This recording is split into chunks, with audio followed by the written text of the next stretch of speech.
present on the virtual reality, and I'm Ravali, and this is Gopal and Adishina. And this is the overview of the virtual reality we are going to talk about. And what is actually a virtual reality? Virtual reality refers to a high-end user interface that involves real-time simulation and interacts through multiple sensorial channels. Virtual reality is like creating an artificial world where the user can interact with the system, and he can replicate the world. And virtual reality has other names like the immersive multimedia and the computer simulated reality. Uh, Virtual reality replicates an environment, real or imaginary, and simulates a user's physical presence where he can directly interact with the system and uh, through the sensors. And virtual reality artificially creates sensory experience which can include sight, touch, smell, and hearing. In other words, virtual reality is a computer-generated world with which the user can interact. Interaction can vary from looking around to interactively modifying the world. So, using this, we can make changes in the system, and we can just create a new world. And as you can see, this is a picture of the virtual world. With this, we can sit and see a duplicate world. And most up-to-date virtual realities are displayed either on a computer screen or with a special virtual reality headset, also known as a head-mounted mounted display. And some simulations include additional sensory information and focus on real sound through speakers or headphones targeted towards VR users. There's a device called the head-mounted display through which the users can interact with the computer system. So. Let's go to the history of the virtual reality. And the first virtual reality system was developed in 1950 by Morton H. Elling, which is also called a Sensoroma, which was the first initial 3D display through of the screen. I mean, as you can see in the picture, we can have there's a 3D, wide vision, motion, clear, stereo sound, aromas, wind, and vibrations. As we also already all know, that 3D screen we can experience the picture in reality, like the object can be seen near. So this was the first one which was developed initially. This is the field picture. And in 1961, Philco Corporation engineers developed the first HMD, that's a head modified display, known as the head mounted display, as you can see in the picture. It was in 1965, Ivan Sutherland envisioned what he called the ultimate display, and in 1988, commercial development of VR, virtual reality, began. And in 1991, first commercial entertainment VR system virtuality was released. And the next will be carried out by Srinath.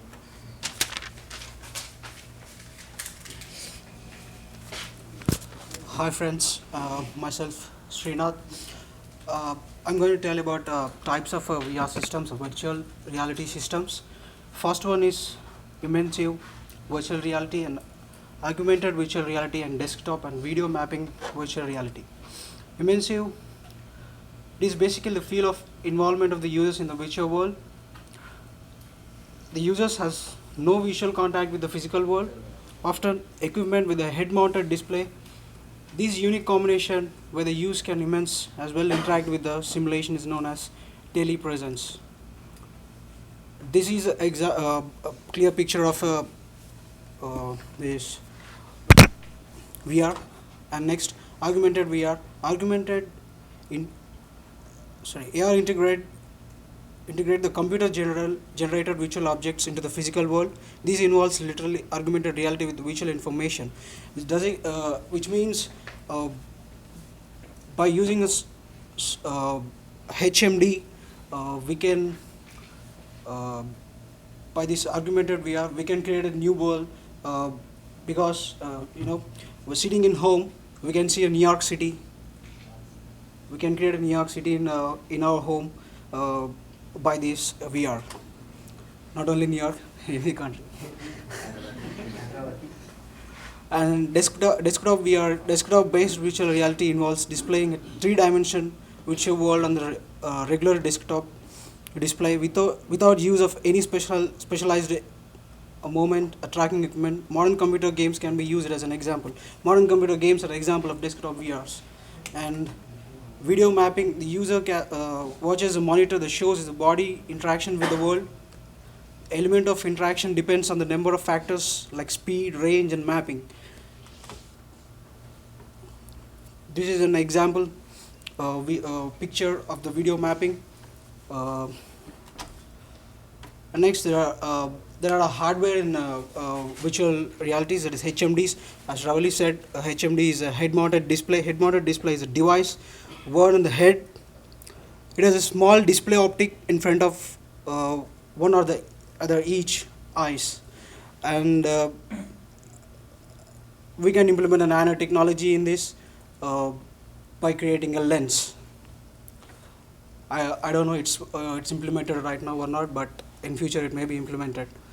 And caves are automatic virtual environment. It typically video theater sites with a layer room walls are made up of a rare projector screen.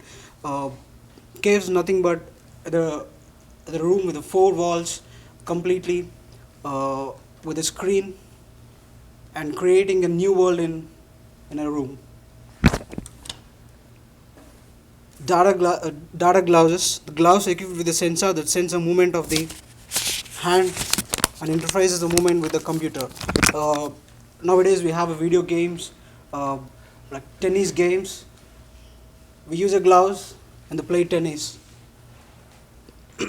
And then stereoscopic display. It can stereoscopic display. It can manipulate the movement of the virtual environment using. Stereoscopy is a technique for creating illusion of deep into the images. And VR stimulators, we have theaters like 5D, 7D theaters where we have the effects. When you sit on a chair, the chair moves, and all type of effects are there, and that's VR stimulators. And there are some applications of virtual realities, either commercial or business.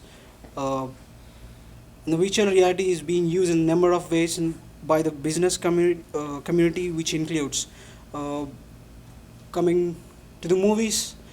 Movies are implementing the virtual realities, and TV manufacturers, manufacturing companies, they are using virtual realities by creating a 3D TVs.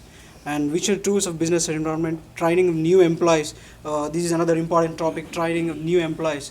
If they're a pilot, he want to be trained, the pilot wants to be trained, but taking him to the aeroplane, and it's related to the safety. But when we create a flight environment in a room and training him in that environment, it's really good, because there is no effect of a life. If the person take him really into the flight and going to the training, somewhere it crashes, its effect to his life. And my friend Gopal will explain the trainings.